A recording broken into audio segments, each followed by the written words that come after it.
বই খোলা আছে সামনে, কিন্তু চোখ বইয়ে মন কোথায়? 5 মিনিট না যেতেই মোবাইল, নোটিফিকেশন, ফেসবুক, ইউটিউব সব একসাথে মাথায় ঢুকে যাচ্ছে। আপনি একা নন। আজ এই সমস্যাটা প্রায় 90% শিক্ষার্থীর। কিন্তু প্রশ্ন হল, পড়াশোনায় মন বসে না কেন? আর সত্যিই কি এর কোনো সমাধান নেই? চলুন ধীরে ধীরে বুঝি। আমরা বেশিরভাগ সময় ভাবি, আমার পড়ার আগ্রহ নেই, আমার ব্রেইনই এমন, আমি পড়াশোনার জন্য তৈরি না। এগুলো ভুল ধারণা। আসলে মন বসে না কারণ আমরা পড়াকে বানিয়েছি চাপ, আগ্রহ নয়। প্রথম বড় ভুলটা কি জানেন? আমরা পড়তে বসেই ভাবি, আজ 2 ঘন্টা পড়তেই হবে। এই চিন্তাই মস্তিষ্ককে ভয় পাইয়ে দেয়। সমাধান খুব ছোট, 5 মিনিট রুল। নিজেকে বলুন, আমি মাত্র 5 মিনিট পড়ব, শুধু 5 মিনিট। অদ্ভুত ব্যাপার হলো, শুরু করতে পারলেই মন অনেক সময় নিজে থেকেই বসে যায়। দ্বিতীয় বড় শত্রু, মোবাইল ফোন।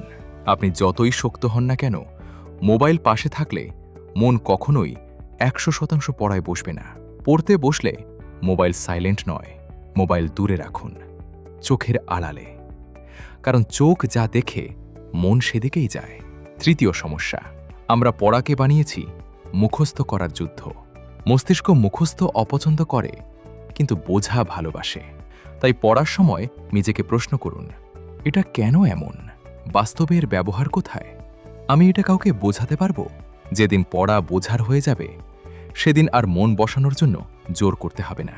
চতুর্থ সমাধান, সময় নয়, পদ্ধতি বদলান। 25 মিনিট পড়ুন, 5 মিনিট বিরতি নিন।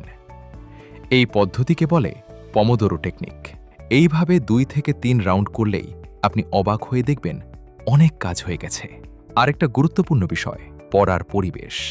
একই জায়গায়, একই ভঙ্গিতে প্রতিদিন পড়লে মন ক্লান্ত হয়।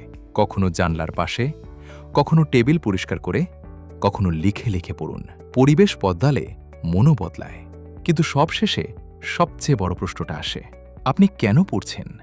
শুধু পরীক্ষা নাকি চাকরি?